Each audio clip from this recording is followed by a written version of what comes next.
Serling. You're listening to the 0 Hour. Rest your eyes. Exercise your imagination. Today, Glenn Hall Taylor's chiller drama, Blood in the Snow. The corpse takes a sleigh ride. Starring Monty Markham. In the Mutual Broadcasting System presentation of the 0 Hour.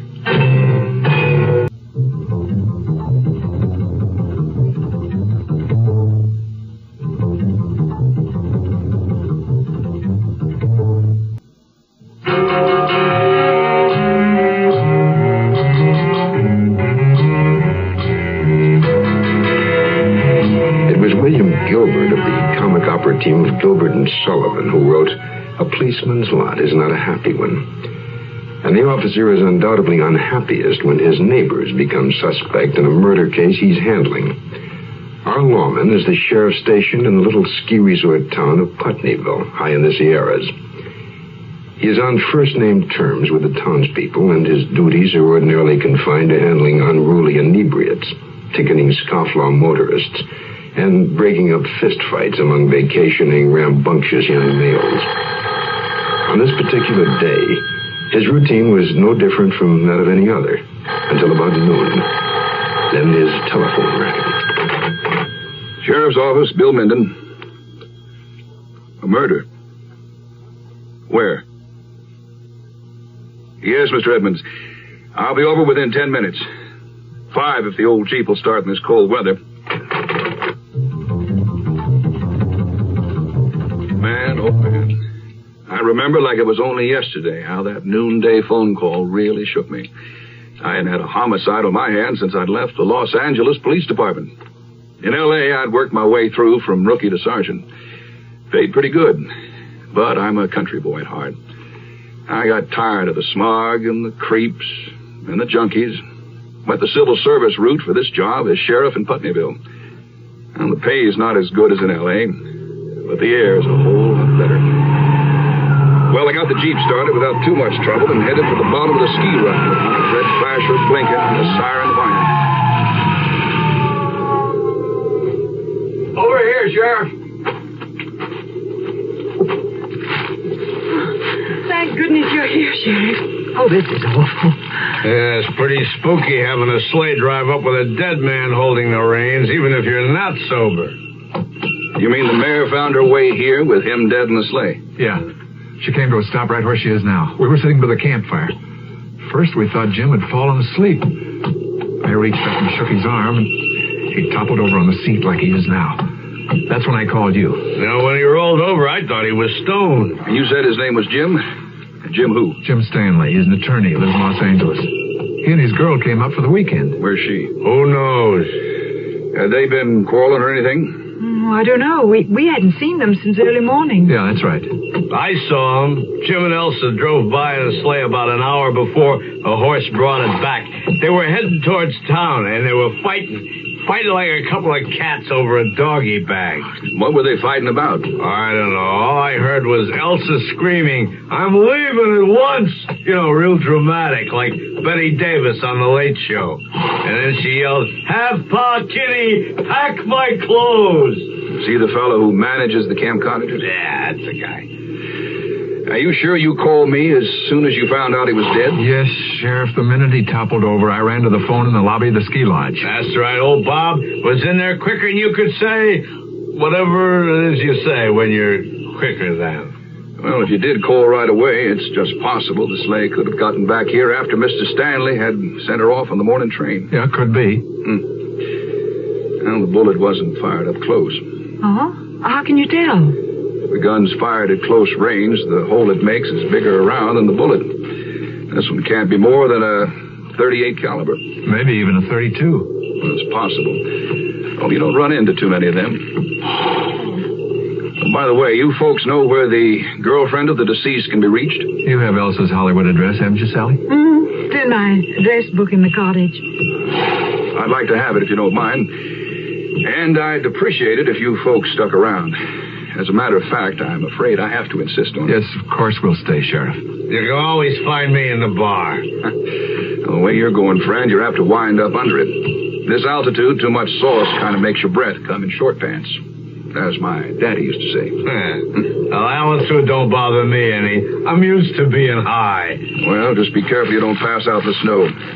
Pneumonia ain't any fun. You're not going to leave poor Jim's body there in the sleigh, are you? No, ma'am. I'm going to radio for the coroner. Bill Minden calling the sheriff's station. You read me? Over. Loud and clear. Over. Luther, you better send the coroner over to the bottom of the ski lift. Looks like we've got a murder on our hands.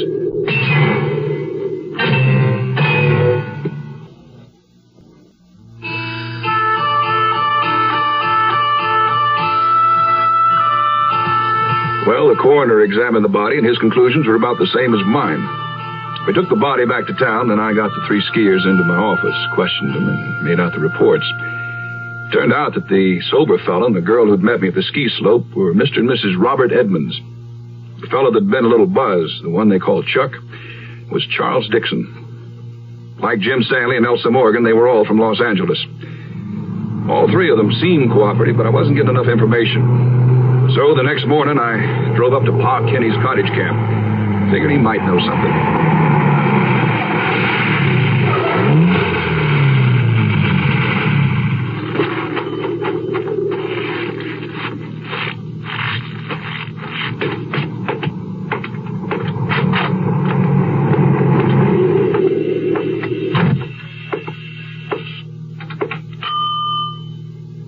Mr. Kenny? Mr. Kenny? Yes? Oh, it's you, Sheriff. What brings you here? Morning, Mr. Kenny. Are any of the people from the skiing party around here this morning? Oh, one of them is. The drinking one. Where are the other 2? Do you know? Mr. Edmonds said he was going into Putneyville for some ski wax. Just a little while after he left, his wife said she needed some fresh air. She took a walk. Where's Mr. Dixon? In his cottage.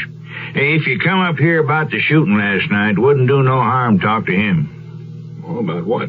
That girl who's missing. There's something going on between them 2. You hadn't Miss Morgan had a thing about Mr. Dixon? If you ask me, she's got a thing about anything that wears trousers. But I didn't need glasses to see that Mr. Dixon's got hankering for her, too.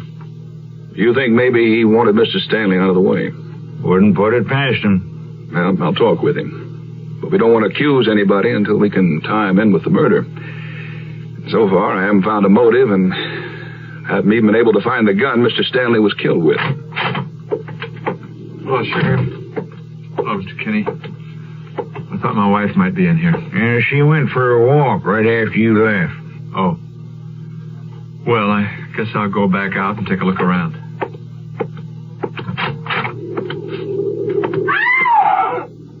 Holy smoke! What's that? Maybe that's Sally. Now look over there, between the driveway and the trees. Rub some of the snow on it. Yeah. Sally?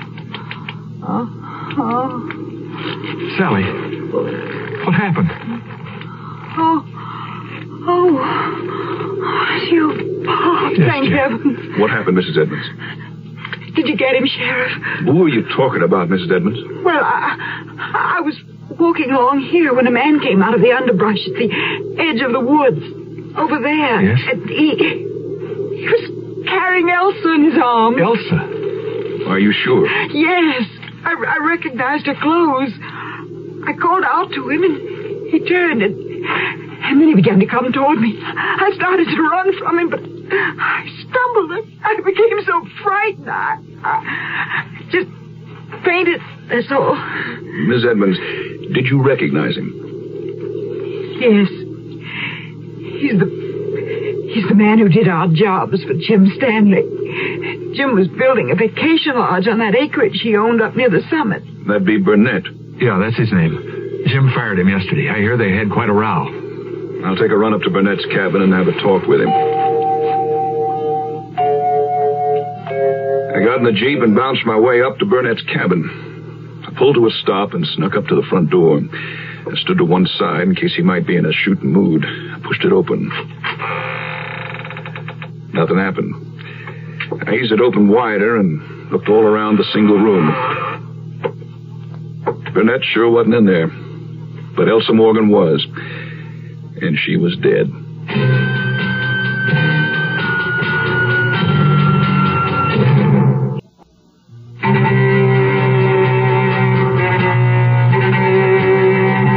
I got Elsa Morgan's body into town. Coroner took charge, and I returned to my office. I was making out a report on my newest homicide when the phone rang. It was Bob Edmonds, calling me from Pa Kinney's place.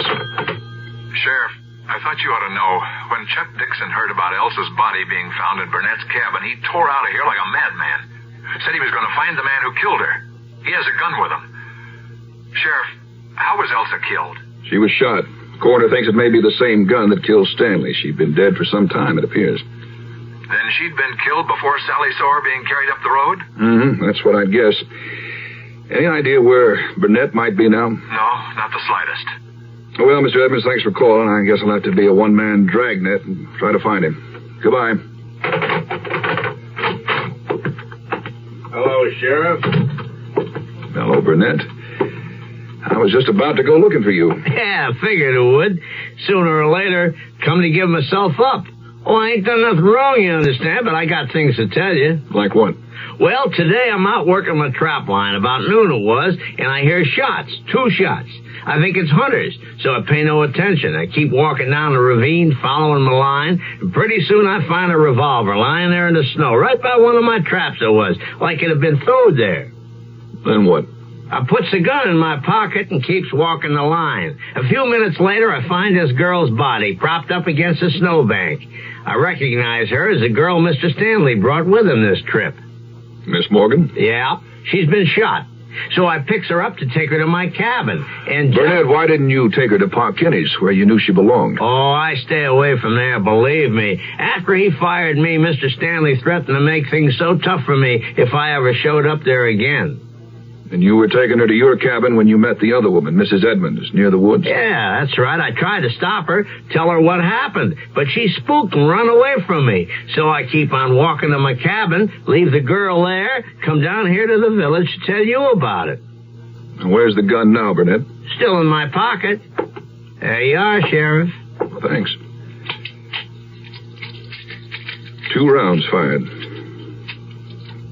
How about that row you had with Mr. Stanley when he fired you? Well, he says I stole his girl's diamond ring. Naturally, I call him a big liar. That's when he got mad and fired me. He was unfair. And this is the gun you found? Yeah, just like I told you. Well, Burnett, I'm going to have to hold you in jail here, at least until I find what I'm looking for. You see, Mr. Stanley was also shot with a .32 caliber gun, and this just might be it. Well, I had a .32 caliber pistol in custody, and the bullets the coroner took out of both Jim Stanley and Elsa Morgan were .32s. Now, the only person so far who was tied in with the gun was Burnett, and I had him under wraps. I was sitting at my desk the next day, scratching my head over what my next move would be, when a Los Angeles call came in. Sheriff Minden speaking. Yeah. Oh, wait, just a second. Let me write that down. Uh-huh. Yeah. Got it. Yeah. That fits like a peg in a cribbage board. Okay, thanks. Maybe I can return the favor sometime. I asked Pa Kinney to have you folks gather here because I have something I want to tell all of you. I hope you don't mind my standing with my back to the fireplace while I talk to you. The seat on that Jeep's mighty cold these mornings. How are you feeling this morning, Mr. Dixon? Well, I'm a disaster area. Even my hangover's got a hangover. He ought to be in jail, Sheriff. He took a couple of shots at me yesterday afternoon. Well, I I mistook you for that Burnett guy, the one who killed Elsa. Now, for your information, Mr. Dixon, and the rest of you, Burnett didn't kill Miss Morgan. But we heard you jailed him last night. Oh, I did, but I'm releasing him today. Oh, by the way, Sheriff, it turns out Burnett didn't steal that diamond ring. The chambermaid found it under the chest of drawers. Oh, that's good. Now then, I'd like to brief you folks on a couple of things. First of all, witnesses tell me that at the time Mr. Stanley was killed, Mr. Dixon was sitting by that campfire. Then later, he was joined by Mr. and Mrs. Edmonds. That's right. Now, we just stuck our skis in the snow and seated ourselves when the sleigh pulled up. Well, that means that you, Mr. Dixon, were the last person to see Mr. Stanley and Miss Morgan alive. You know, I suspected Burnett because at first I didn't believe his story that he just found the murder weapon. The gun that killed Jim? And Miss Morgan. I checked with the Los Angeles police and found it was registered to Mr. Edmonds. I wondered what had become of my gun. Somebody must have stolen it. I also had the LAPD search Miss Morgan's apartment. In a diary they found, she'd written that Mr. Edmonds had introduced her to Mr. Stanley. That's right, I did. So what? So, according to her diary, she'd worked as a call girl. Mr. Edmonds knew this, and he wanted her to wangle Stanley into marrying her. That's ridiculous. Why would I want to do that? Simple, Mr. Edmonds. Once they were married, you were going to blackmail Mr. Stanley. Make him pay to keep you from revealing what she was. You'll have a hard time proving your accusations, you big hick. Well, now, I don't think so. You forgot to mention that there was nearly half an hour on the morning of the murder when you were separated from your wife and she didn't know where you were. Oh, Bob, I didn't mean to say anything, but he asked me. You were just a mite too quick to suggest the bullet that went through Mr. Stanley's head was a .32. You can't prove that either. You forget Mr. Dixon was there, as well as me. Yeah, and I was sober enough to remember that, Bob. Believe me. Mr. Edmonds, looks like you're under arrest.